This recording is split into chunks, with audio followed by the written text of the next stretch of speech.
Bueno, como todas las sesiones, les voy a pedir si por favor apagan o silencian los celulares, sobre todo porque lo que buscamos en estas sesiones es poder desconectarnos un ratito de la vorágine, de la pantalla, lo que algunos ven algunas caras nuevas. El gran esfuerzo que hicimos en este seminario fue intentar generar un espacio en donde la palabra prime, que no sea, digamos, vamos a usar imágenes, pero las imágenes son, lo que se busca es que sean absolutamente secundarias, que lo más importante sea la palabra y que la palabra logre acompañarnos durante este ratito, y si podemos evitar el celular es buenísimo. Bueno, dicho eso, estamos comenzando la última sesión de Arte y Ambiente, Diálogos Necesarios, este seminario novedoso en varias facetas. Fue posible gracias a este museo que nos brindó este hermoso espacio, a el Club de Roma, capítulo argentino, a la Fundación Pablo Casará y a la Asociación Civil Carlos Malman, que nos acompañaron y hicieron posible que esto suceda. Ahora vamos a hablar del prosumidor como el nuevo Prometeo. Muchos quizás se preguntarán qué es el prosumidor, vamos a hablar de eso también. Pero quiero arrancar con Prometeo.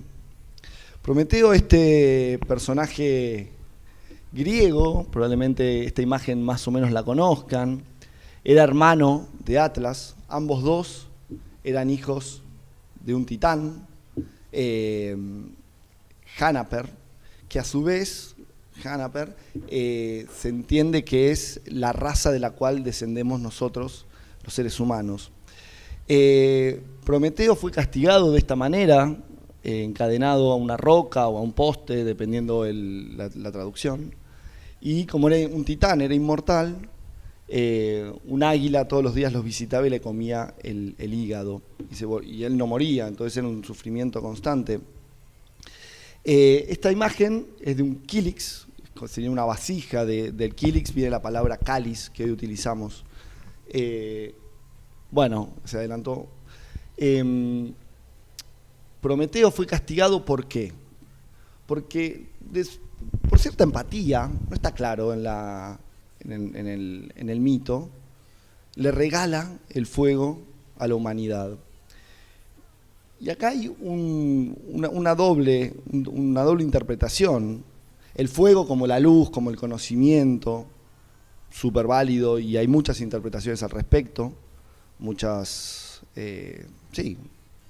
pensamientos, pero también el fuego marca de cierta manera el inicio de la humanidad, de la protohumanidad que hoy somos. El fuego nos acompañó de una manera impensada, no solo para cocinar, para tener abrigo, la seguridad de la noche, los rituales alrededor del fuego. Por lo tanto, el fuego, en nuestra concepción, en nuestra humanidad, se ve más o menos esto, pero lo contemplamos como uno de los elementos. Está el agua, está la tierra, está el aire y está el fuego. Estas son la serie de Archimboldo, y que el primero es la tierra, el segundo es el agua, el tercero es el fuego, el aire, y el cuarto es el fuego, que voy a hacer un pequeño zoom ahí. Yo no sé si se llega a ver, pero vamos a volver sobre este punto. Fíjense que en todas las anteriores, la cara, la figura, está conformada por animales. Tenemos animales de tierra, animales de agua, de mar. Fíjense las perlas, que es un elemento que se forma dentro del mar. De aire está lleno de pájaros. En cambio, en fuego vemos carbones, vemos forjaduras, vemos armas, cañones. Vamos a volver sobre este punto. Pero bueno, el fuego a nuestra humanidad la definió. Piensen que el fuego se descubrió más o menos hace 800.000 años, 1 millón de años. En esa época, nosotros, Homo sapiens, convivíamos con otros Homo, con Homo erectus, etc. Entonces, el fuego ellos también lo manejaban, era algo que compartíamos entre primos sapiens, entre primos Homo. Después, las diferentes vicisitudes de la evolución llevó a que quedemos nosotros únicamente Homo sapiens. Y este gráfico me parece interesante, más allá de que empieza en 1800, pero vemos cómo la biomasa, que es quemar la madera, quemar otro tipo de combustibles de la naturaleza, si quieren, tiene una parte muy importante de la historia de la energía. Y después empieza el carbón, el fuel oil, el gas. Todo esto también es fuego. Digo, el fuego como elemento es fundante y determinante de nuestra civilización. A partir de los 2000 empieza la construcción de las norias para poder aprovechar el agua. El año 1000 aparece el primer molino de viento. Podemos identificar en 1820 la aparición del gas natural, en 1830 el petróleo. Pero vemos como la energía, y sobre todo la energía movida por fuego, es muy determinante de nuestra civilización. Y acá vamos metiéndonos un poquito más técnico, científico. Vemos cómo el consumo energético fue avanzando. En la primera sesión hablamos de cómo se desarrolló nuestra civilización, el ethos, al respecto o el espíritu. Siempre consumimos energía y mientras fuimos avanzando en la civilización, en el manejo de los recursos, entre comillas, recursos naturales, empezamos a lograr mayor confort y a multiplicarnos como población. Pasamos de casi 2.8 millones de 1.000 millones de habitantes en 1950 a 8.000 ahora en 2022. Pero fíjense que el consumo energético fue bastante superior al crecimiento poblacional. Ahí hay una cuestión de eficiencia que tendríamos que empezar a rever. Este gráfico lo podemos contrastar también con lo que se llama el sobregiro. Este consumo constante y creciente de recursos naturales que hacemos para poder sostener nuestra calidad de vida. Entonces, si esta línea anterior era de crecimiento poblacional, esta línea de acá la podemos definir como de sobreexplotación de recursos naturales. Pero me parece que una de las ideas, que también Gonzalo habló el otro día muy bien, nuestra calidad de vida, nuestro consumo energético, trae también aparejado, nuestro confort trae aparejado esta sobreexplotación de recursos naturales, que nos pone en un límite de capacidad. Y acá este circulito me parecía interesante marcarlo, pues ese piquito es el COVID. Me voy a parar porque voy a estar un poquito más cómodo. Es el COVID, que es ese año en donde dejamos de consumir y dejamos de movernos como veníamos haciendo, marcó un diferencial. Después volvimos a lo que se llama el business as usual y seguimos consumiendo. Acá esta decisión que tenemos entre la manera en que manejamos los recursos y cómo nos desarrollamos, podemos encontrarlo en un momento del pasado. Este es el libro de Francis Bacon, que concebía la ciencia como la herramienta técnica, intelectual, para poder interpretar, observar, dominar la naturaleza. A partir de acá, esto es algo que vamos a retomar con Sebastián, la ciencia se empieza a especificar en diferentes ramas, en la química, en la física, en la geología, haciéndose especialistas en detalles, perdiendo una visión holística que podía existir hasta antes. Y sobre todo una visión instrumental, que Gonza también habló muy bien previamente de esto. Por lo tanto, esta concepción de la ciencia, esta concepción del abordaje de la naturaleza, explica también todo lo que venimos sucediendo hasta ahora. Podemos decir, entonces, que esta idea de la naturaleza como un recurso, una lógica de una sociedad lineal, de consumo lineal, nos trae una imagen como esta, ¿no? Donde nos consumimos todo, donde la necesidad de poder sostener un estándar de vida, de poder sostener ciertas calidades con el modelo energético que tenemos hoy, nos trae estas imágenes. Lo interesante es que si nos ponemos a pensar, no somos tan modernos, porque en la Edad de Piedra usaban el fuego para sus rituales, para sus comidas, para su seguridad. Digamos, hay una línea conectora entre estas tribus y nosotros que todavía se mantiene. ¿A qué voy con esto? Hay un pasito de evolución que todavía no hemos terminado de dar. Hay 4 elementos, como habíamos dicho. ¿Qué pasaría si tenemos el aire, tenemos la tierra, tenemos el agua? ¿Qué pasa si cambiamos el fuego por el sol? El sol, que es una fuerza para nosotros infinita. El sol va a morir, pero dentro de nuestro recorrido como especie no lo vamos a ver. Entonces podemos definir que el sol es una fuerza infinita que, por otro lado, tiene esta particularidad de que sale para todos por igual. Piensen que los recursos energéticos hasta este momento, o en todo este recorrido que hicimos súper rápido de casi 3.000 años, la energía, el recurso, el origen, estaba siempre centralizado en algún lugar. Sea el bosque, sea el pozo de gas, sea el pozo de petróleo, de carbón. Siempre hubo que transportarlo. Siempre hubo batallas por el control de ese recurso. El sol, que hasta ahora nunca lo pudimos aprovechar.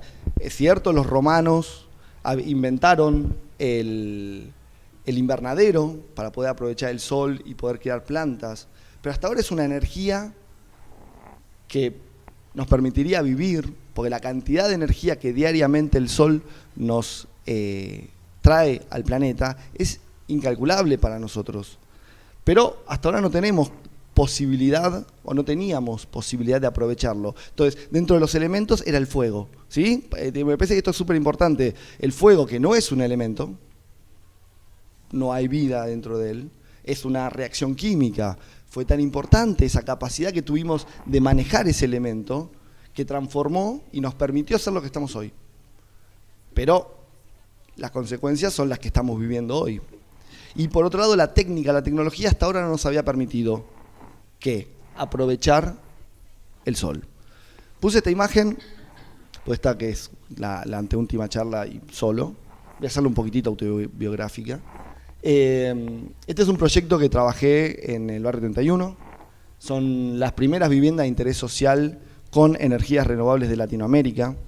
La particularidad es que esos paneles fotovoltaicos que están adentro de un complejo de viviendas, adentro de una villa, para ponerlo así, o de un barrio informal, inyecta energía a la red y la venta de esa energía permite en parte el mantenimiento de la vivienda. En las viviendas de interés social, los espacios comunes son los que primero se degradan porque son los que no se mantienen, porque los que no son de nadie, porque las personas que se mudan o que viven en estos edificios en general, o no tienen empleo, tienen un empleo informal o intermitente. Por lo tanto, lo primero que dejan de pagar cuando hay una cuestión económica son las expensas. Y las expensas son lo que mantienen lo que es de todos. Bueno, este experimento salió muy bien. Al principio fue bastante resistido, tuvimos que pasar varios filtros, hasta que el Banco Mundial lo aprobó y hoy es un proyecto que muestra en cada ciudad que va, ¿por qué? Virtuoso.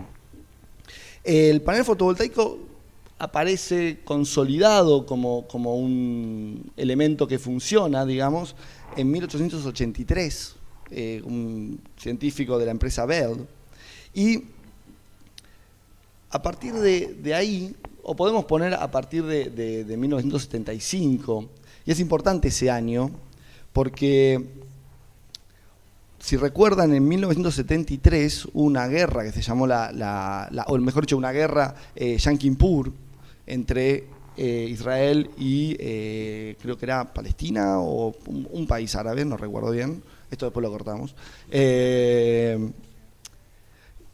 Esa guerra donde la OTAN intervino a favor de Israel, y eso trajo una represalia de la OPP, de la Organización Productora de Petróleo, trajo que la represalia fue cortar por la mitad del suministro energético de petróleo a los países de la OTAN.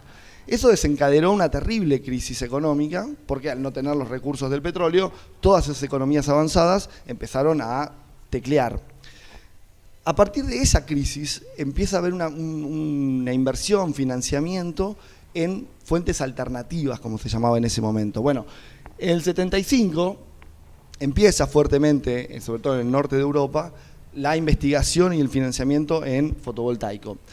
¿Por qué este gráfico? Este gráfico muestra cómo fue bajando de precio la celda fotovoltaica de casi $100 en 1935 a menos de 20 en 2020. Hoy ya estamos, hice un piquito, pero estamos en menos de $1.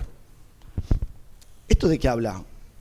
No solo de la eficiencia en el proceso, sino de la posibilidad de acceder a energía. Y vemos cómo también la cantidad de gigas instalados en todo este proceso. Estamos llegando casi a 1 terawatt. Esta manera de generar energía es a través del sol, como dijimos, un elemento que es democrático, que sale para todos por igual, de una manera barata, no hay que transportarlo, no hay que extraerlo. También propone nuevas relaciones, porque hasta ahora, como dijimos, la energía determinó la manera en que nos conformamos como civilización, pero también vínculos entre nosotros. Los países batallaban por recursos energéticos. Entonces, hoy somos una sociedad de consumidores, lineal. Extraemos, consumimos. Deberíamos pasar, o vamos a pasar, o estamos pasando, esa es la charla que viene, a una sociedad de prosumidores. ¿Qué es el prosumidor? El concepto prosumidor aparece por primera vez en un libro que se llama La Tercera Ola, de un norteamericano que se llama Alvin Toffler, que es bastante conocido. Pasó medio desapercibido en ese momento. El prosumidor es aquel ciudadano que es productor y es consumidor, o es productor y es usuario. Todos nosotros somos prosumidores de redes sociales, de contenido. Creamos contenido, consumimos contenido. La tecnología nos permite eso. La tecnología fotovoltaica nos permite a nosotros ser prosumidores de energía, consumir energía y generar energía. Ese tipo de ciudadano es nuevo. Ese modelo de humanidad, ese paradigma, ese ethos, si es que podemos definir qué es el ethos, es novedoso. Piensen también en Wikipedia, la enciclopedia británica, que marcó por varios años, no sé si 100, pero casi, el conocimiento y el acceso al conocimiento. Juntaron a los 200 tipos más brillantes de ese momento y los pusieron a escribir una enciclopedia, y cada tanto lo iban actualizando. Hoy Wikipedia es un ejemplo de este tipo de trabajo en red, donde consumimos y producimos. Todos somos consumidores de Wikipedia y todos podemos ser productores de ese conocimiento que está ahí para el terreno. Entonces, acá hay algo que está surgiendo novedoso. La tecnología determinando nuevas relaciones sociales. Estas relaciones sociales que se interconectan, el prosumidor, funciona en red. Nadie tiene solamente en su casa o mejor dicho, sí, podría, pero el modelo de prosumidor en donde yo consumo y entrego energía empieza a moldear un modelo en red. El modelo en red, o modelo sistémico, es como funciona la naturaleza. Un ecosistema está interconectado. Cada elemento toma y da partes. Y en este modelo de cooperación es que los ecosistemas funcionan. Muy diferente a cómo veníamos funcionando nosotros, donde extraemos, consumimos y desechamos. Una red dentro de un ecosistema está interconectada, es diversa, es cooperativa. Son elementos, si pensamos en Wikipedia, la cooperación, que son reales, que están sucediendo. Hay un autor que me parece que es muy interesante para pensar el mundo de hoy, que es Alessandro Barico, y en particular en el libro The Game, que hablamos de esto en la primera charla, plantea que la revolución tecnológica es una revolución mental. Nos está dando herramientas para pensar el mundo de otra manera, porque ya no... Vamos al ejemplo de la escuela.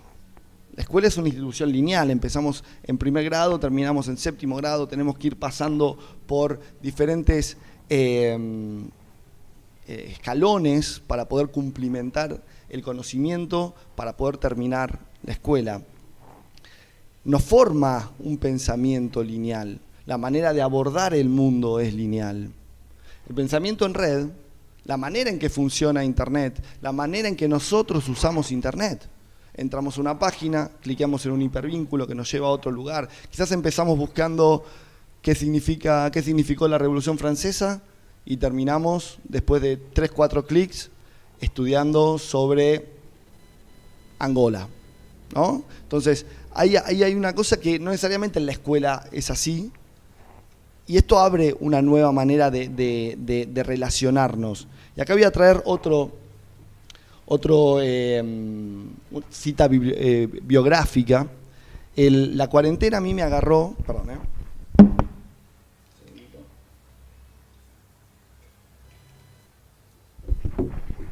De los que están aquí, probablemente no muchos sepan, a mí la cuarentena me agarró en mi casa en San Telmo, pero con un proyecto en ese momento increíble, porque había conocido un pibe el 17, la cuarentena empezó el 17 a la noche, el 17 al mediodía estaba ayudando a hacer una mudanza y conocí a un cineasta que tenía una escuela de cines para niños, que fue bastante famosa en su época.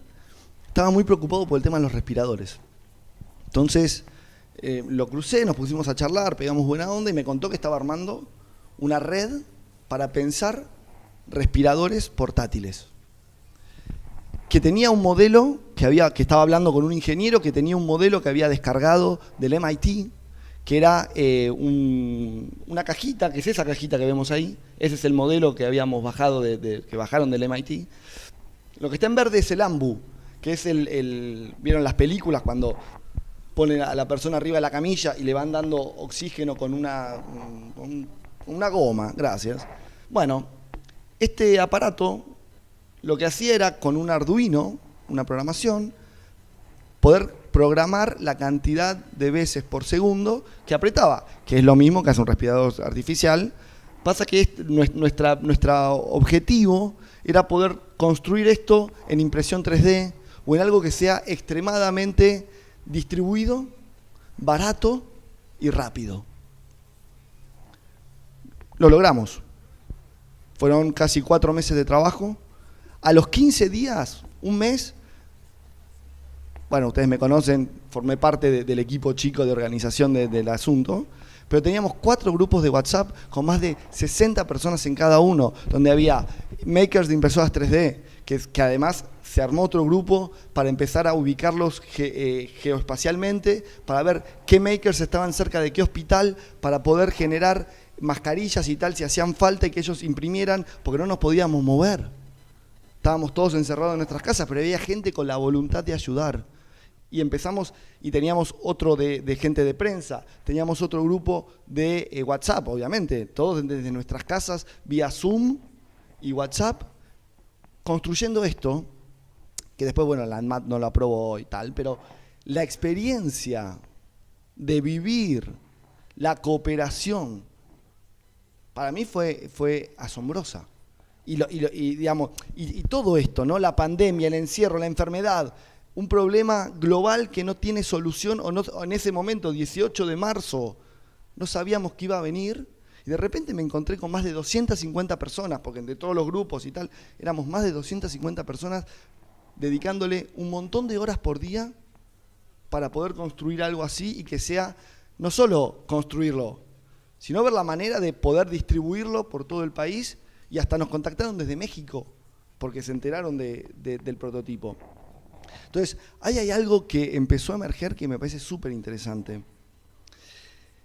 Y el otro día, mientras estaba... y esto se montó sobre redes sociales, porque WhatsApp es una red social, y el proyecto Respirar se montó sobre redes sociales, la gente nos escribía por Instagram. Entonces, hay algo ahí que es... Podemos también hablar de las fake news y podemos hablar de los trolls, pero también podemos hablar de todas estas cosas que están pasando. Llámese Wikipedia o llámese Respirar. Y el otro día estaba preparando la charla mientras cocinaba y me encontré cortando unos papines, ¿no? Unos papines andinos. Y me pregunté, no solo cómo llegaron hasta ahí. Dije, pero la papa se come en España, se come en Italia, se come en Rusia. ¿Cómo llegó la papa a Rusia? Dejé de cocinar, me puse a hablar con ChatGPT y después a corroborar todo lo que me había dicho. Sí, comí como a las 12 de la noche. La papa es un elemento extremadamente distribuido sobre la faz de la Tierra. Obviamente empezó en Cusco, en Perú. A mediados de 1570 llega a España, bastante después del descubrimiento de América. Pero al principio fue extremadamente resistido. Los españoles no veían la papa como algo más medio satánico. Tuvieron que inventar dispositivos. Hubo un inglés que armó una plantación de papas y la cercó con soldados. Entonces la gente empezó a decir, ¿qué es lo que tienen ahí? Tiene valor. Y ahí la papa empezó a ganar valor social y empezó a formar parte de la dieta de los europeos más occidentales. Pero la papa llegó a Rusia en el siglo XVIII. Y hoy forma parte básica de su dieta. El vodka es de papa. Es parte de su cultura. Pero nunca hubo una guerra por la papa. Nunca nadie controló la producción de papa en el mundo. Todo el mundo come papa. Entonces, quiere decir que podemos encontrar otros ejemplos de esta generación distribuida, donde el recurso está distribuido, es virtuoso, y ¿esto quiere decir que se aplica a todo? No, porque el origen del recurso, llámese petróleo, gas, eso es lo que genera las guerras, porque el problema es el control del origen. ¿Qué pasa cuando la energía viene del sol? ¿Quién puede controlar? ¿Quién puede adueñarse de la energía del sol? ¿Quién puede adueñarse del viento? Bueno, alguien me podría decir que el asunto es la tecnología. Bueno, nunca pasó. Porque cuando se inventó el auto, el caballo siguió existiendo, se dejó usar la carreta. Dejamos de movernos en carreta y empezamos a movernos en auto. Y probablemente el primer carburador o el primer motor era extremadamente más ineficiente y mucho menos potente que el que hay hoy. Pero hoy los carburadores y tal... Entonces, pero siempre el problema es el origen del recurso. ¿Quién lo controla? ¿Quién lo distribuye? ¿Quién lo transporta? ¿Quién le pone el precio? Me parece interesante también un dato que la papa fue sobre todo promocionada por un francés de apellido Parmentier, o algo por el estilo, que consiguió, por ejemplo, que en Rusia en Francia se levantaran las leyes que prohibían el cultivo. Entonces no es que la papa siempre fue algo fundante de la cultura europea. Hubo un proceso en donde se incorporó. Y Pedro I en Rusia fue el que la llevó frente a la hambruna y tal, porque veía en Europa cómo la papa funcionaba mágicamente, si quieren, para poder nutrir, y crecía en cualquier lado. Esa es la gran magia de la papa. Entonces, esta es biográfica, esta es una escuelita de Río Negro, en Cerro Alto, un paraje donde estuve trabajando con parques eólicos. Y la fotovoltaica, digamos, que quiero hacer doble clic acá, digo, la fotovoltaica que nos permite a nosotros en nuestras casas, en lugares aislados, poder inyectar, digamos, generar energía e inyectarla si es necesario, democratiza el acceso a la energía, algo que está vedado. ¿Y por qué me parece importante? La energía eléctrica, en este proceso que vimos de que aumentamos la población, aumentamos el confort, mejoramos nuestra calidad de vida, la energía eléctrica tuvo un rol fundamental. Y si quieren me puedo poner extremadamente disruptivo, o no sé si disruptivo, pero polémico, y decir que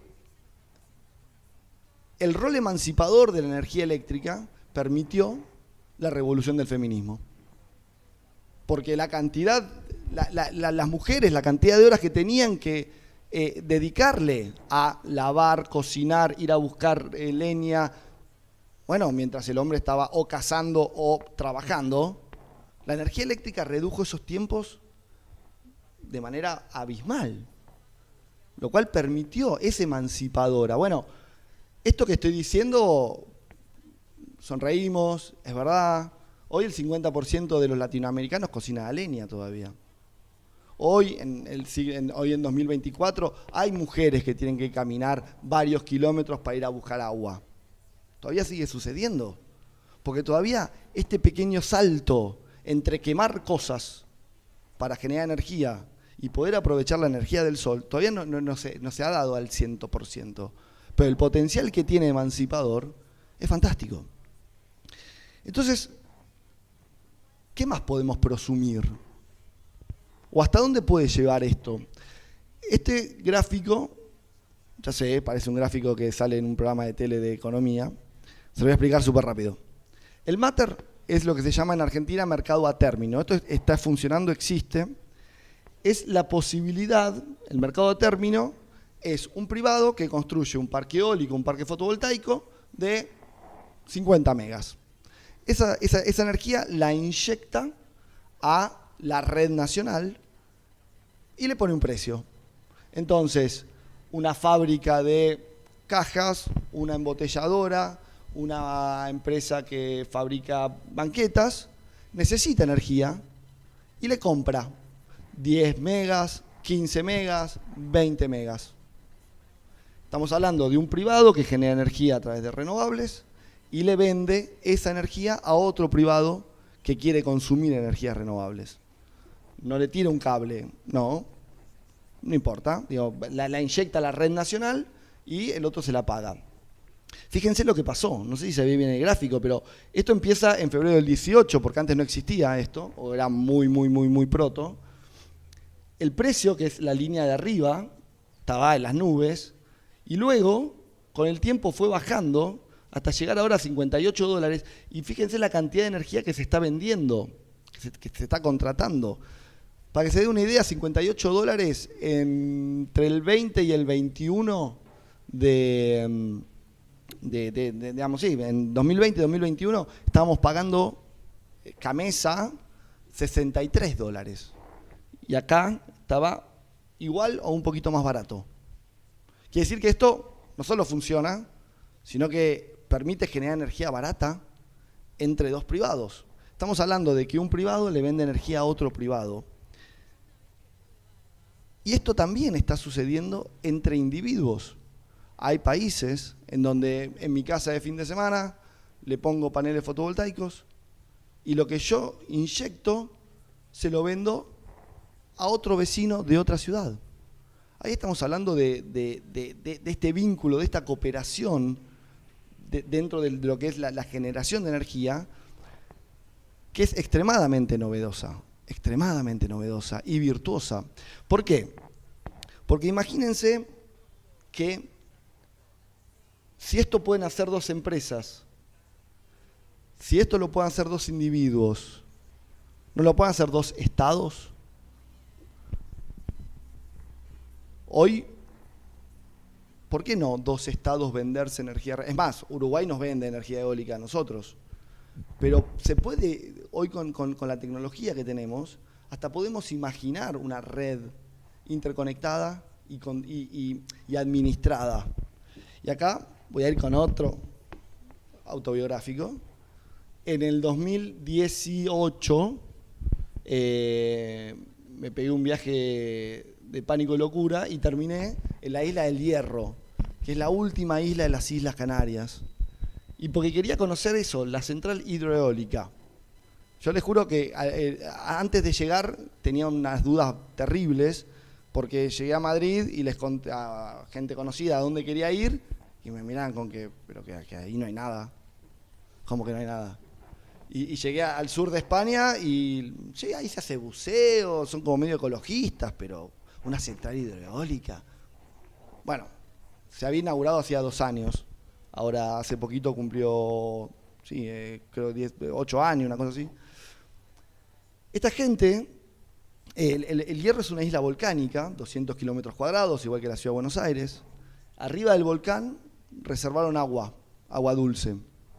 Y instalaron 5 molinos eólicos, lo cual les da energía suficiente como para sostener la isla. Cuando el viento baja, sueltan agua de reserva y mueven una turbina hidroeólica, hidroeléctrica, gracias. Y cuando vuelve el viento, la potencia, vuelven a subir el agua. Por lo tanto, es una isla que, mediante la técnica, mediante la tecnología, mediante también tienen una pantalla gigante donde están controlando todo el tiempo el caudal, el viento, la potencia, para poder lograr mantener la necesidad energética. Esto es el mapa de los cables de internet. Nos cruzan, son como hoy las venas del mundo.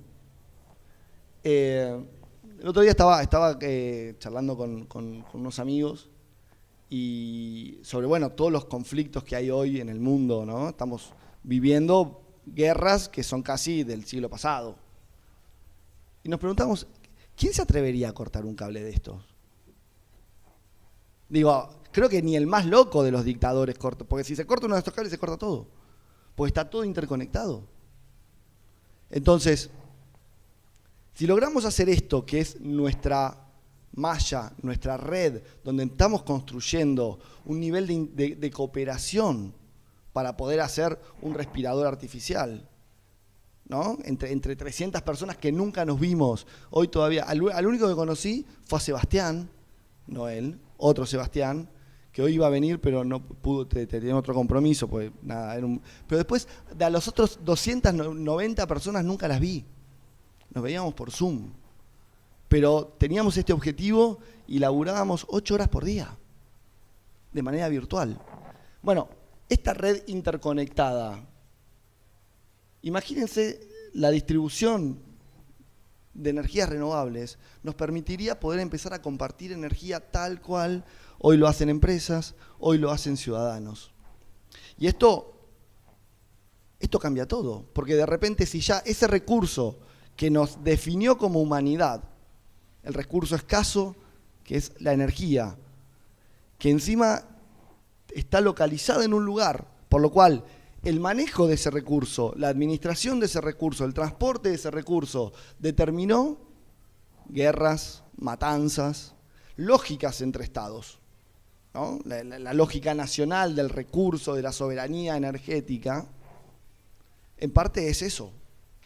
¿Y qué pasa? ¿Qué nos pasa en la cabeza cuando de repente tenemos la posibilidad de tener energía casi infinita y a un costo muy bajo? Entonces seguí pensando y digo, ¿qué más podemos prosumir? ¿Esto qué destraba? Ya prosumimos contenidos, podemos prosumir energía. ¿Qué tipo de humanidad se genera cuando recursos tan importantes son compartidos? Bueno, hoy la tecnología también nos abre otras puertas. Podemos generar carne de laboratorio en diferentes ciudades de manera distribuida, no tenés que estar transportando animales vivos o muertos. Las huertas in vitro distribuidas pueden ser, como es este caso, Gonza, ayúdame, hidroponía. Sí, hoy puede ser más caro, pero el panel fotovoltaico también era caro, el teléfono celular también era caro. Todo era caro hace 20 años y hoy ya no lo es caro.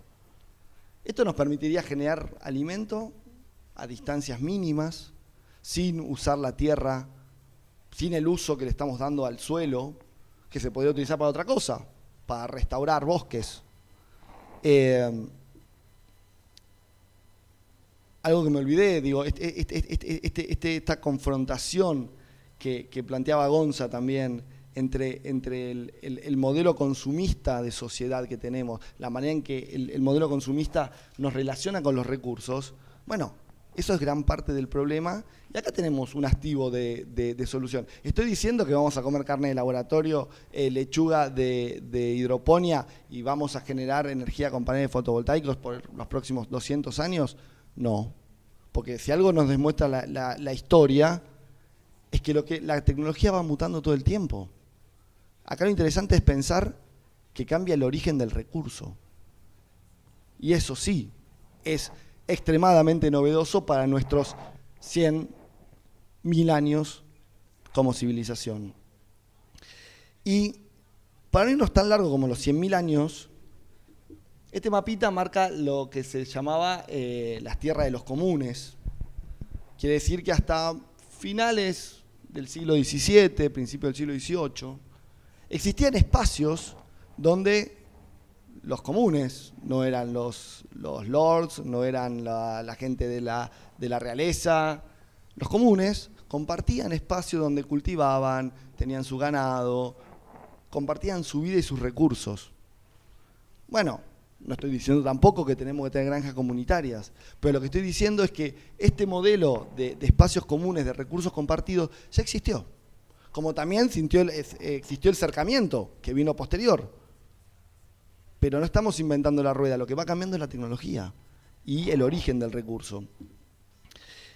Ya nos estamos acercando al final y como no me quiero desviar del arte, me pareció que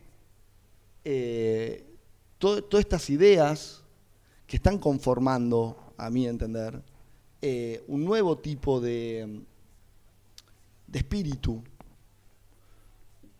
me gusta rastrearlo en Jules.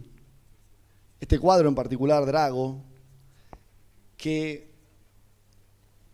habla de un espíritu cosmopolita.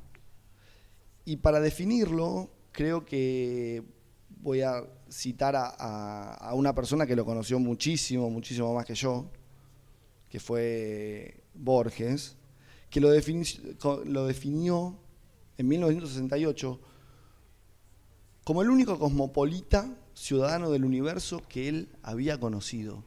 ¿No? Fíjense la importancia que le daba Borges a Jules Solar. Entonces, con toda esta información, con estas ideas, con esta diagonal que se plantea para pensar el futuro, diciendo, che, ¿qué pasa si el origen de los recursos tan necesarios para nosotros se modifica? Bueno, eso permite pensar una emergencia de un nuevo paradigma, de un nuevo espíritu, de un nuevo ethos. Quiero que se queden con esa pregunta, porque ahora, después del break, vamos a charlar de eso con Sebastián. Gracias.